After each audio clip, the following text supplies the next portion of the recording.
Okay, for decades, we've basically just blindly accepted the 5-day grind as, well, the only way to live, right? But what if that entire fundamental structure literally changed overnight?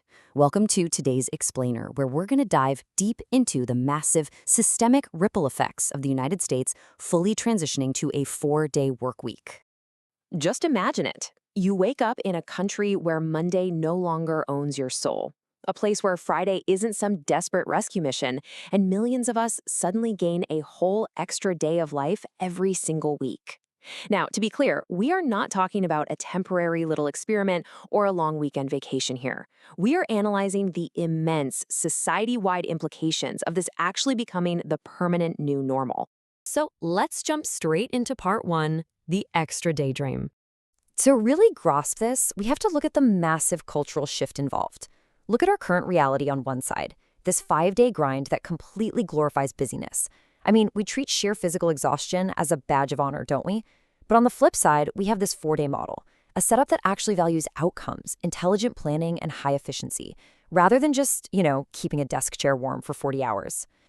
Honestly, getting just one extra day back a week, that could serve as a literal national medicine for the invisible burnout epidemic we're all feeling. Because, let's face it, we don't always collapse dramatically from stress. A lot of times we just kind of slowly detach. That extra 24 hours gives us the permission to actually sleep in, get some exercise, and, well, remember what our families look like in the daylight. Which brings us to part two, redesigning American work. Now, how does this actually happen? Well, companies wouldn't just work less. Actually, a better way to put it is they would intelligently compress. By redesigning our schedules, ruthlessly cutting out those pointless meetings that could have been an email, automating the mindless busy work, and focusing strictly on actual results, businesses can easily adapt. It's all about keeping that high productivity, but dropping all the unnecessary office padding. And I absolutely love this insight from the data. Productivity stops being measured by suffering and starts being measured by intelligence. It hits the nail on the head. By eliminating the daily nonsense, we finally stop rewarding the endless grind and we start rewarding actual efficiency. Just think about how that mindset alone could completely reshape the entire nation's attitude toward labor and success. All right, let's move on to part three, the economic ripple effects. The scale of this impact is just vast. We're looking at immense, widespread social benefits. We're talking calmer households, far easier elder care, dramatically reduced wear and tear on our highways, and way lower commuting pollution. Just imagine local cafes, small restaurants, and national parks absolutely booming because 3-day weekend travel isn't a rare treat anymore. It becomes a weekly constant. What this really envisions is a totally transformative shift in our consumer habits. Instead of pouring all your money into the daily survival routine, like, buying expensive gas for a miserable commute, we transitioned into a life-heavy economy, a place where a massive chunk of your resources actually goes toward life and leisure experiences you genuinely enjoy. But this inevitably prompts a really massive society-wide question. If adults optimize their time to only need 4 days, why on earth are schools still preparing our kids for a 5-day grind?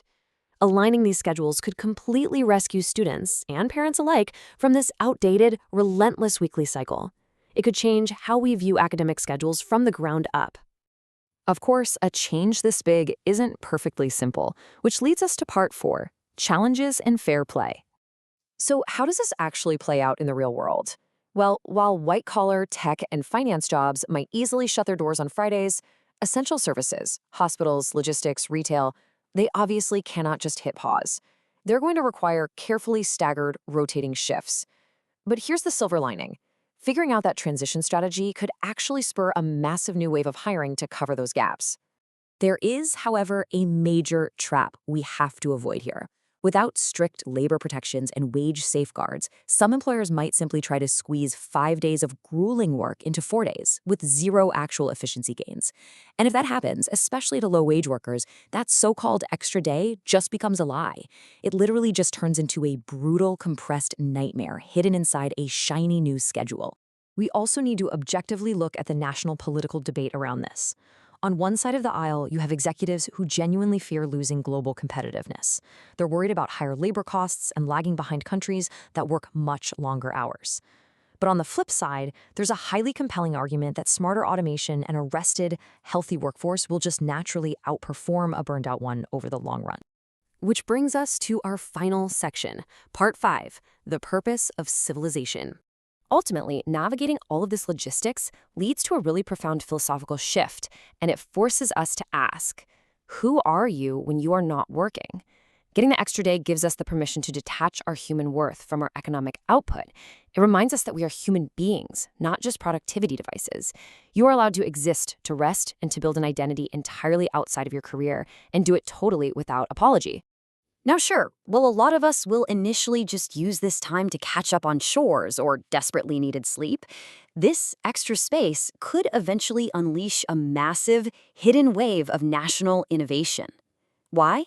Because people who actually have the time to reflect, well, they become the people who invent new things, build side businesses, learn instruments, and engage deeply in their local communities.